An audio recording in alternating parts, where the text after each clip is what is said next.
Hi guys, James at Rampant Lion Reviews again for you today with another beer review. For this one, we are going to have a look at another collaboration beer. So this one is half Australian on the home side, half Japanese on the away side, and both of the breweries involved in this one have featured on the channel before, and about the same number of times as well.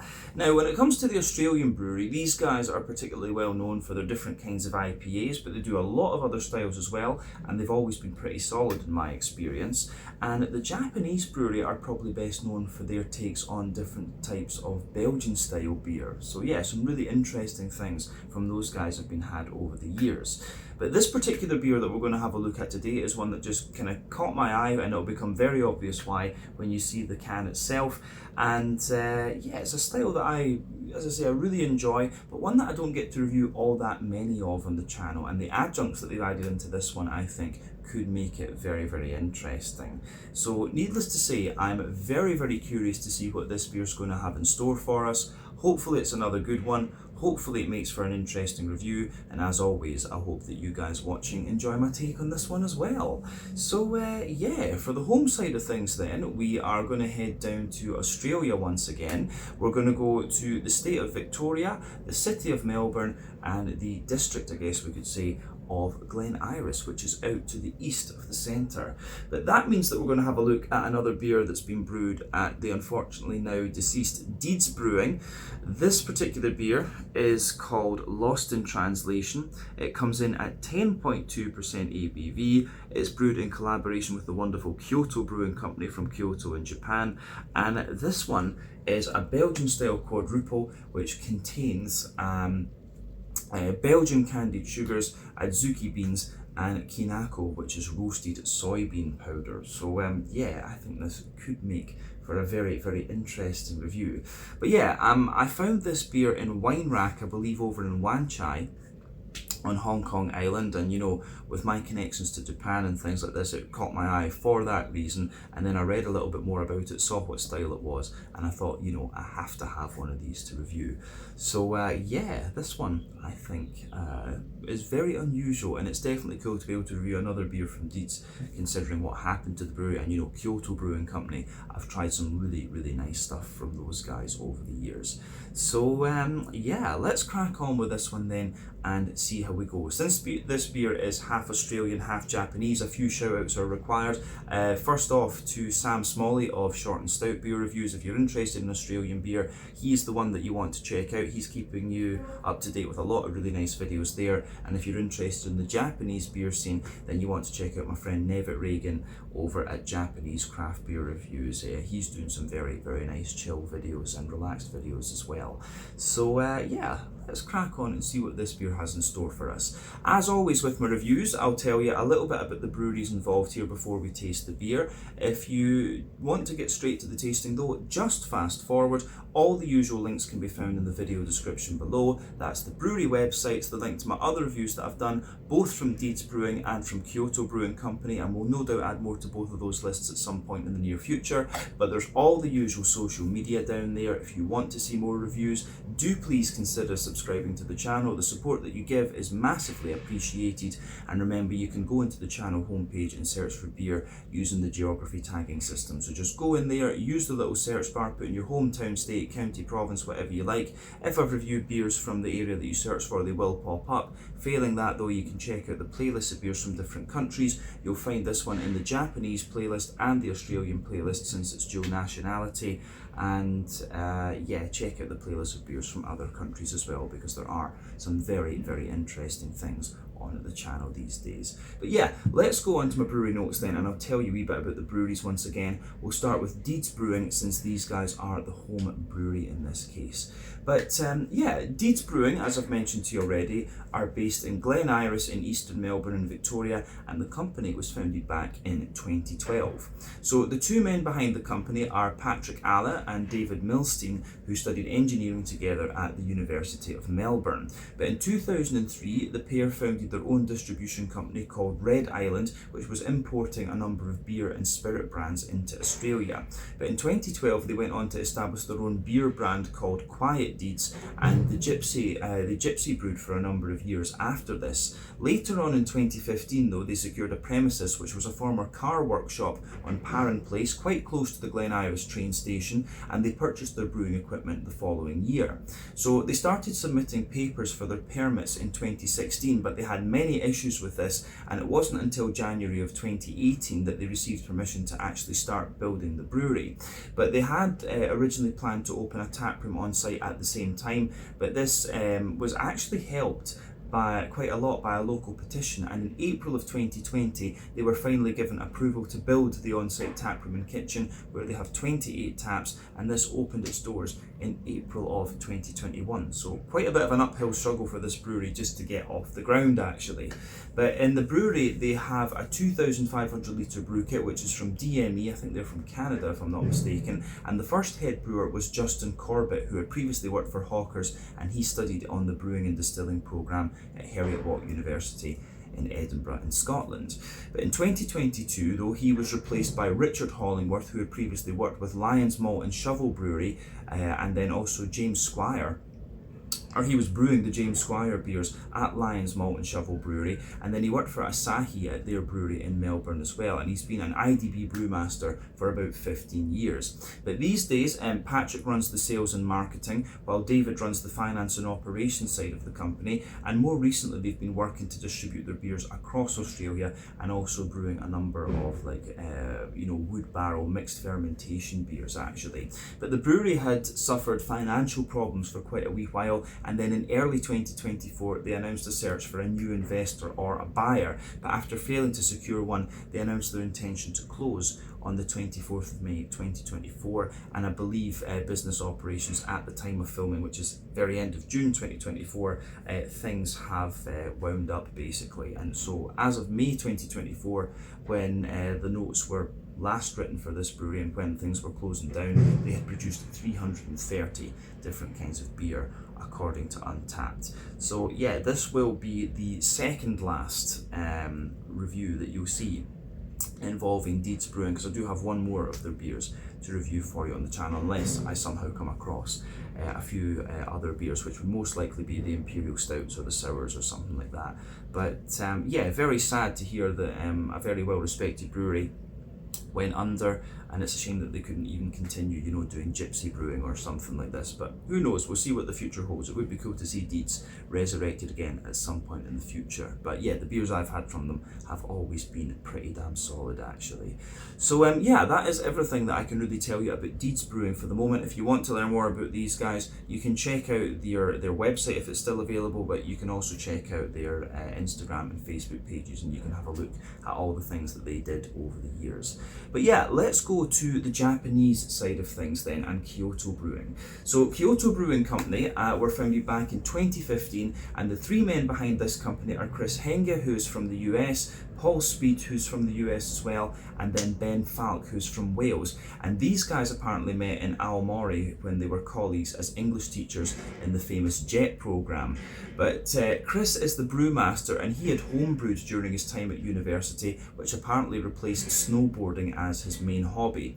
Paul, on the other hand, was studying for an MBA in Japan, and he and Chris brought Ben, a long-term friend, on board, and they drew up the plans for the company and sought investors. So prior to starting the company, Chris studied on a distance brewing course from the American Brewers Guild, which resulted in him getting an apprenticeship at the Lost Abbey Brewery in San Diego, and then he spent half a year working at Shiga Kogen Beer, and also a little bit of time at Ushitora Brewery, who were being helped by Luc Lafontaine, who used to work for Dieu de Seal, quite a famous Quebec brewery over in Canada. But he helped them set up the brewery along with Kaori Oshita from Mino Beer. So these guys got a lot of help, and they got a lot of experience in some very, very good places. But Kyoto Brewing started off with a 15 US barrel brew house, and they very quickly had to increase their fermentation capacity.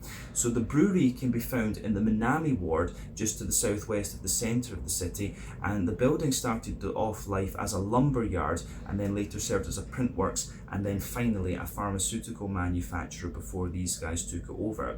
They've got a lovely little tap room on site, and it opens on Fridays, Saturdays and Sundays. They've got the little bar down the stairs, and then you go up the stairs to actually drink the beers.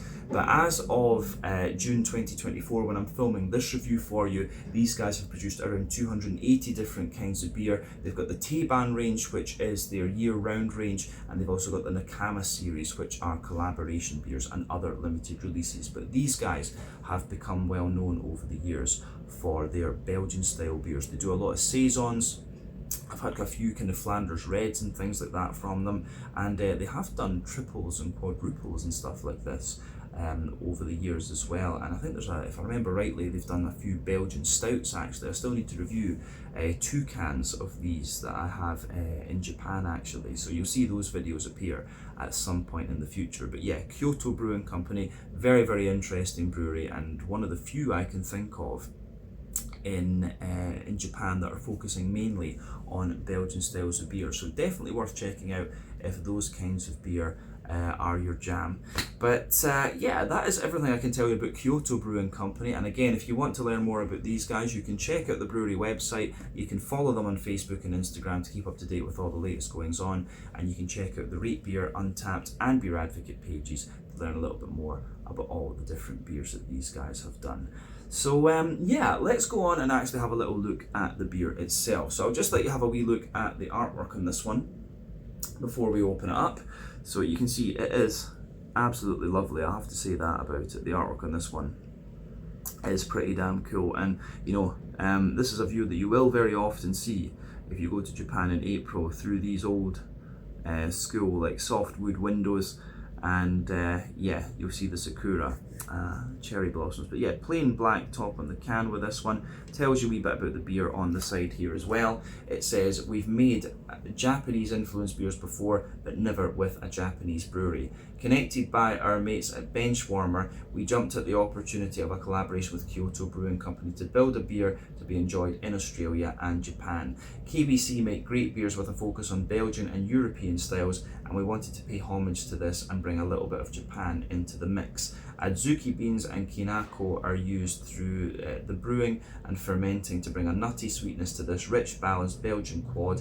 Wherever in the world you're sharing this drop, and whatever language you speak, we know it won't be lost in translation. And obviously that's a reference to the Bill Murray film, which I love. A very, very good film. It's just it just strikes home with me from my first trips over to Japan as well. But yeah, really nicely presented beer. This one, 440ml can, of course. I think I paid about 100 Hong Kong dollars for this actually, which is very cheap when you consider what it is. So that's about £10 sterling, somewhere in the region of like maybe 12 euros and you know, $13 American, something like that, if I'm remembering my exchange rates properly. Not sure what it would be in Aussie dollars, of course. But yeah, let's get this guy out into the glass and see what it's all about. A 10.2% Belgian style quadruple with Belgian candied sugar, adzuki beans and kinako, which is roasted soybean powder. So yeah, wonderful beer from Deeds Brewing in Glen near Melbourne, and Kyoto Brewing Company, and we know where they're from. So let's do it. Been looking forward to this beer for quite a wee while actually. So let's see what this one is going to be like. As you'll know if you've watched the channel for any length of time, I'm a huge fan of my big brown sugary beers, you know, the Scotch ales, the Belgian quadruples, the German doppelbocks, American barley wines as well. So this is right up my street. Oh, the head's going to disappear quite quickly. So yeah, we maybe got about 80% of the beer out and into the glass, but you can see that this beer poured with just under a finger of a frothy, I would say kind of sort of fawn coloured head there. You can see though that is fading away quite quickly, but it's left some medium-sized bubbles on the surface of the liquid. It's got a little bit more bubbly the further up that you've gone, and you can see that the yeah, you can see that the head is just fading away to just to give you a very thin foamy layer. Quite a few bubbles visible in this one, and that's quite common with the Belgian style beers, of course. A few sticking toward the side of the glass and quite a few going up toward the bottom of the head there. But yeah, the colour of this one is really interesting actually. It's quite bright.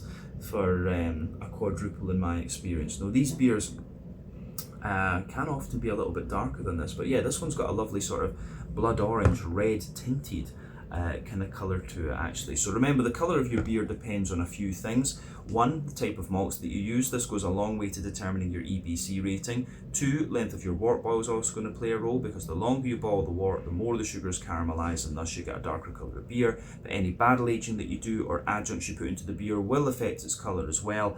And I wonder, maybe the adzuki beans and the soy powder would have a little bit of an effect on the colour of this beer. But the other thing with Belgian quads is that quite often they will vary the wort boil time. So yeah, the ones that are a little bit darker will have more, they probably will have had a longer wort boil time.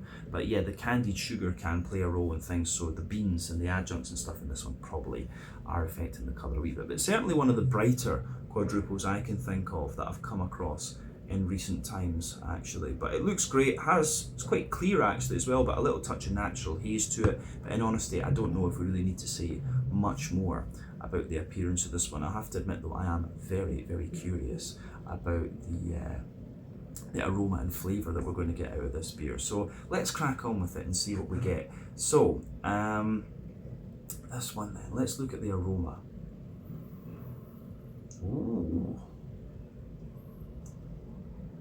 that's really interesting. Now, I'm going to say it's not quite as adjunct heavy as I thought it was going to be.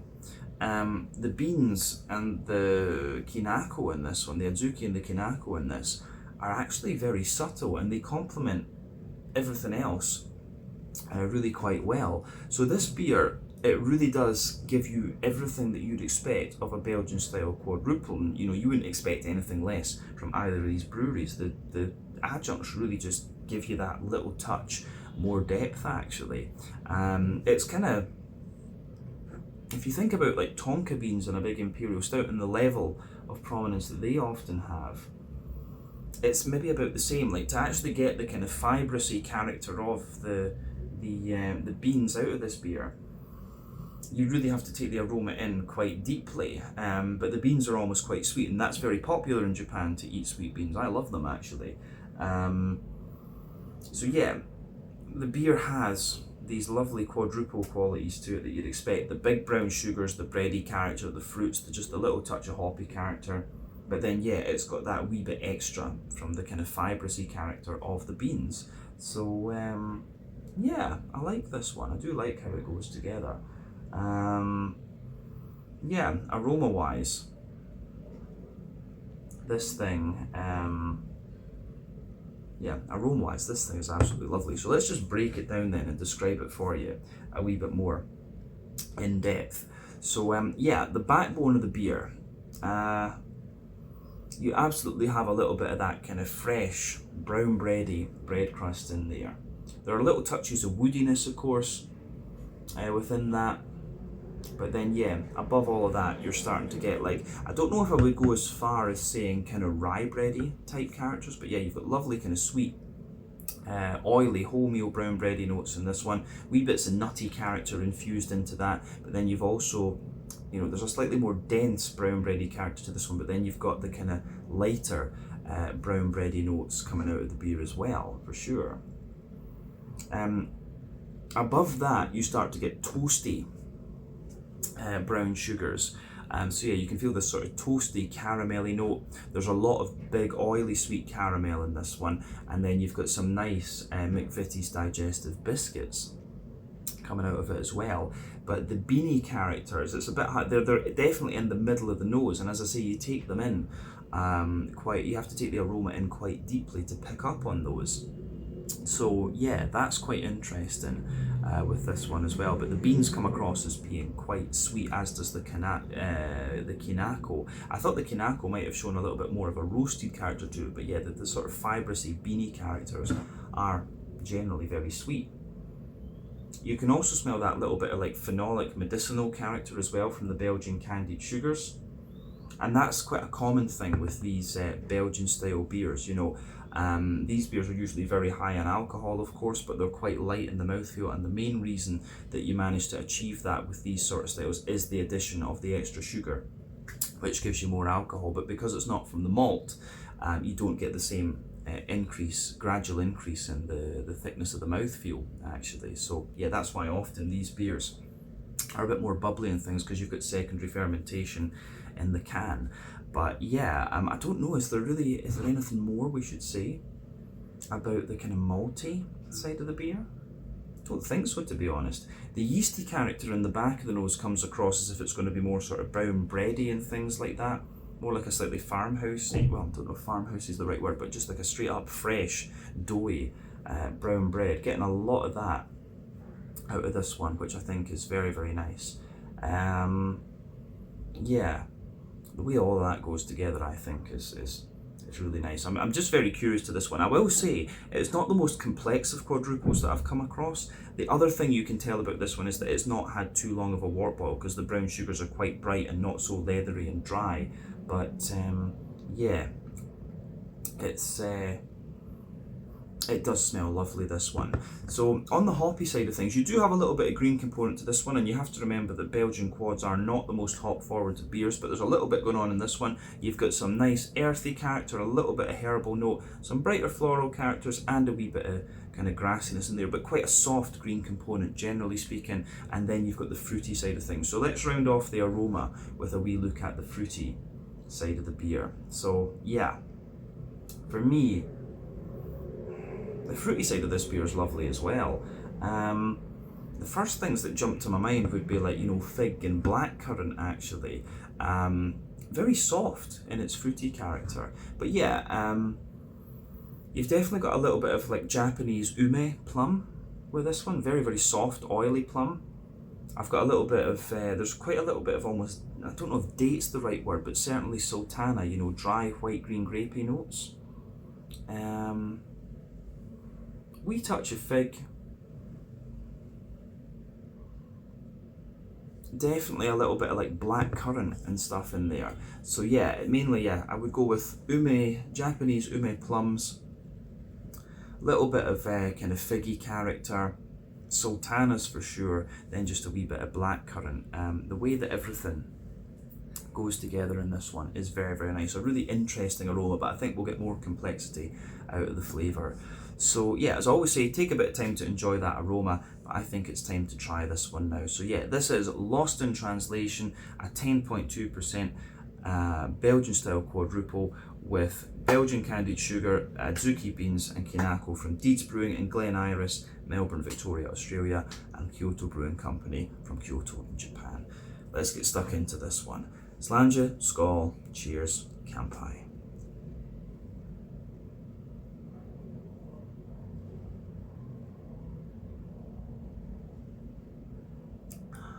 Ooh,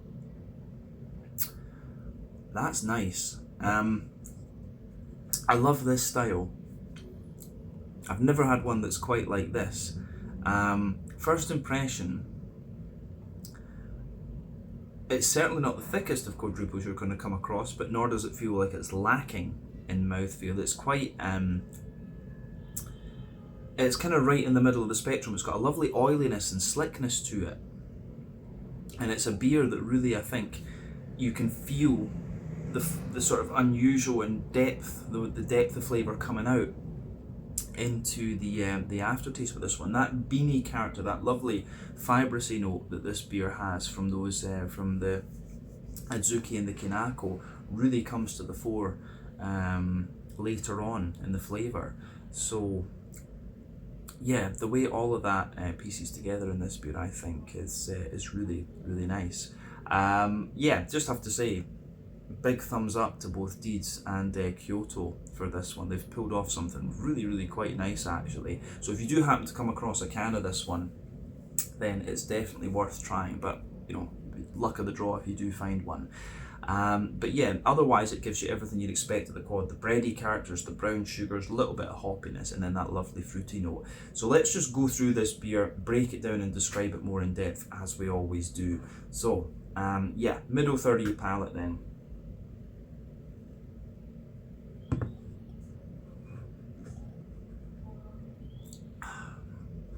That really is good.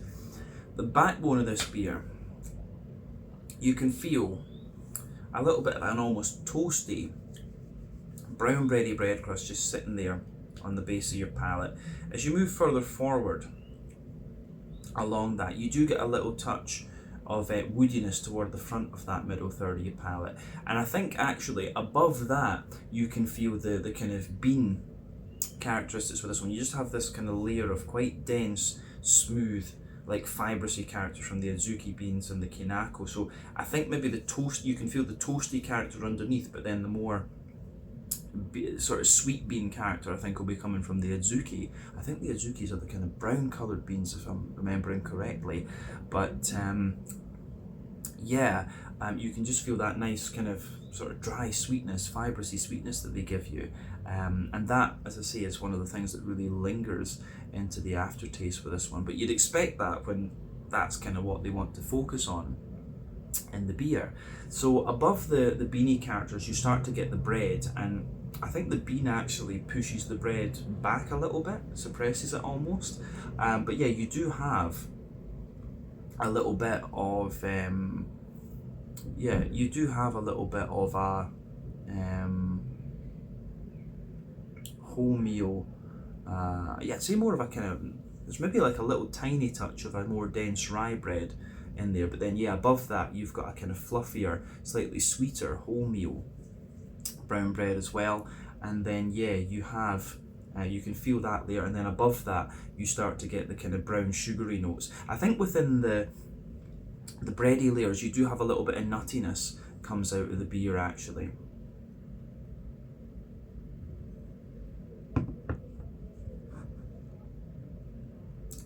But yeah, you get a little bit of nuttiness in there, and then above that you start to get, yeah, there's a little bit of a toasty caramelly note to this one. Then you've got a slight leathery brown sugar to the beer as well, but it doesn't feel as if it's gone through too long of a wort boil actually. The leatheriness there is quite slight, but then yeah, as you go to the dead center of the palate, there's a nice little bit of you do have a nice little bit of like straight up caramel in the middle of the palate, then a wee bit of Werther's Original character kind of surrounding that, which is very, very nice. So yeah, straight up oily caramel, Werther's Original, leathery brown sugar, then toasty brown sugars, and there's a wee bit of like McVitie's Digestives just kind of sprinkled over the top of all of that, especially as you go out toward the edges of your palate there. But yeah, the other thing to mention is I think on the impact you do start to get that sort of slightly medicinal, phenolic type quality from the Belgian candied sugars in this one. Yeah, you can feel that kind of in the border regions between, on the edge of the middle third of your palate. I would definitely say that. But I think at that we've covered the middle third of the palate quite well with this one. So yeah, I think we can go on and do the back third of the palate. So remember, generally speaking with your palate, sweeter flavours come out further forward, more dry and bitter flavours come out further back, and also the back third of your palate is going to show you very similar flavours to the middle third of your palate, just at different intensities. But yeah, border region between middle and back third of your palate, you get a nice little bit of that bready build up in there. You can feel a sort of more rye bready character in the base and a more kind of wholemeal brown bready character on top, and a wee touch of bread crusty note in there. But yeah, the base of the back third of your palate, you've got the kind of a more toasty and dry bread crust in there. Then you've got the bean layer, which just feels a little bit more dense, but also, still quite dry. Then yeah, the rye bready character, which was a little bit taller and more airy, I would say, but still drier. Then a bigger, lighter, more airy wholemeal brown bready character, and that brown sugary note, the top, the kind of toasty brown sugary note just kind of creeps over the top of that, and then you've got all the yeasty character coming out on that back third of the palate. So let's look at the yeasty notes coming out of this one. So yeah,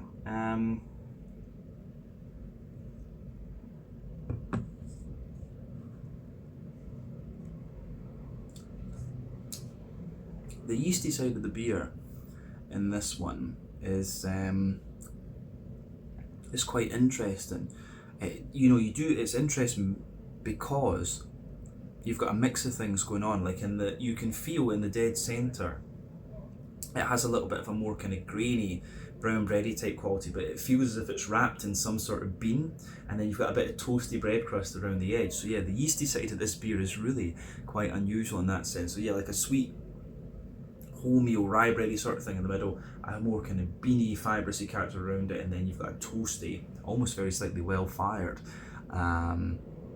bread crust around the side of that. And as I say, that sits on the top of the back third of the palate. So definitely, yeah, you can feel that the back third of the palate, the flavour is taller. Then as you move further forward into the middle third of your tongue, it just kind of condenses down and squashes together. But I will say you get more toastiness out of this beer into the aftertaste, but I think that's the roasted Kinako coming out of this one a little bit more. So yeah, really interesting beer, this one. It's got a whole kind of depth of flavour to it, but it's lovely. It shows you, you know, it actually reminds me of quite a few of the Kyoto Brewing Company beers, because those are, especially the one, you know, the red ales and the quadruples and stuff that I've had from these guys before, they do give you the sweetness you expect, but it's more of a dry sweetness. So this beer for me really does have the Kyoto Brewing Company vibe to it. It doesn't go overly sweet and things like that, which is quite nice. So yeah, good stuff. If you're a fan of Kyoto Brewing's beers, then you will enjoy this one that Deeds have done. I'm not sure if Kyoto Brewing brewed their own version of this in Japan, actually. I'll need to ask them about that the next time I go. But yeah, let's go into the hoppy side of things with this one then. So, green component.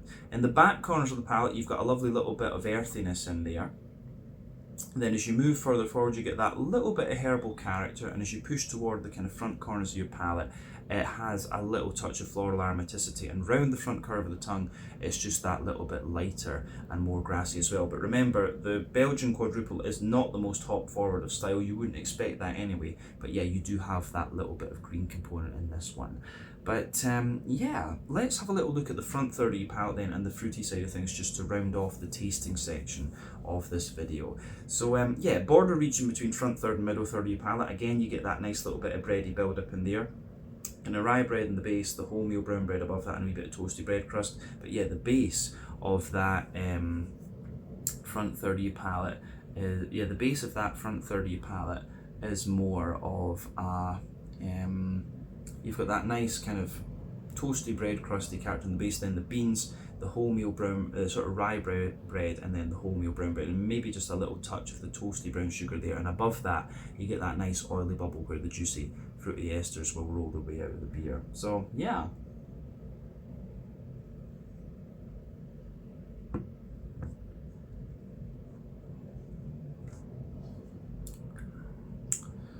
So the fruity side of this beer then, it's quite interesting. When you take it in, you do have a little bit of like sharpness. There's like it is a sort of impact flavour there, but it does kind of start to lean more toward the kind of drier fruits that I was talking about earlier. So yeah.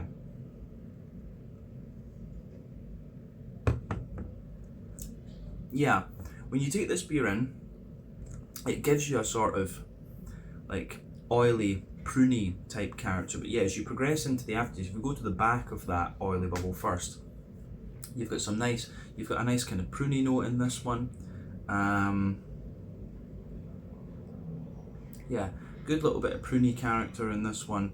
More of a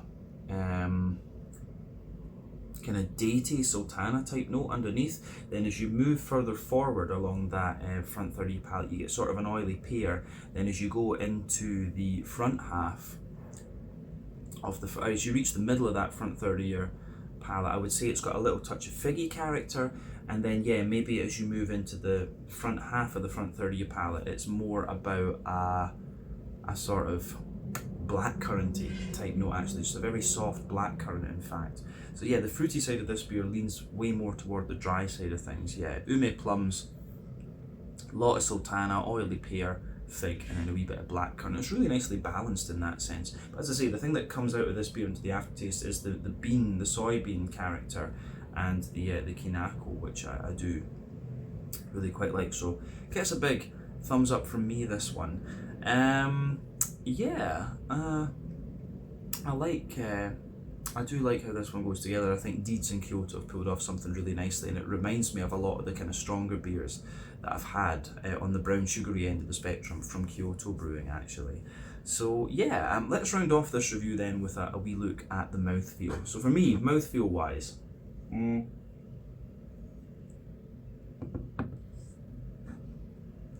know, this beer feels very, very clean. So I would say it's like top end of mid-bodied, bottom end of full-bodied, something like that. Carbonation, there is a little bit of a prickle to this one, but the sort of cleanliness that the beer has gives it this kind of oily, sort of slick vibe, which I think suits it really, really nicely. And it suits the kind of lingering dry sweetness that this beer has, both from the beans and from the brown sugary characters. So yeah, IBU wise, you know, like I say, it's quite a bit of dryness to this one, maybe 20-ish IBUs, 25 at the most, I think would be this one. But then you also run the risk of conflating the dryness and the bitterness, which you have to think about. But as I said, the malt base, you've got toastiness and dryness underneath, the kind of more fibrous beany layer, the soft and slightly sweet breads, the toasty, dry and oily brown sugars above that. You've got a whole mix of things going on, wee bit of dryness in the back of the palate from the yeast, that little bit of green component like we talked about, and then some lovely kind of oily but quite dry and sweet fruity characters as well. So overall, I'd say this beer has it's got an oily, slick character in its mouthfeel, and it's also got this really kind of slightly dry, lingering sweetness to it. But beautiful, beautiful creation, this one. Certainly wouldn't hesitate to drink it again. I do hope that Kyoto Brewing will kind of take up this recipe as a tribute to Deeds, who have now unfortunately died, of course. But yeah, beautiful beer, this one, and if you do get the chance to try it, I would highly recommend that you do. Really interesting stuff. I love the beanie characters that this one shows you. Beautiful quad nonetheless. It'd be cool to try the base quad actually without the adjuncts in it and see what that's like too. But yeah, let's leave it at that for this one. This was the Lost in Translation, a 10.2% Japanese quad, or a Belgian style quadruple basically, with Belgian candied sugar, adzuki beans and Kinako roasted soybean powder, brewed at Deeds Brewing in Glen, Melbourne, Victoria, Australia, in collaboration with Kyoto Brewing Company from Kyoto in Japan. Once again, thank you for watching my beer reviews. Until the next time, please like, subscribe, share, all the usual YouTube stuff. Check out my social media, check out Deeds Brewing and Kyoto Brewing social media. Check out my friend Sam if you're interested in Australian beer, short and stout beer reviews, and also my friend Nevit at Japanese craft beer reviews if you're interested in those two particular niches of craft beer. But till the next time, slàinte, skål, cheers, and I will catch you guys in another review very, very soon. Ciao just now.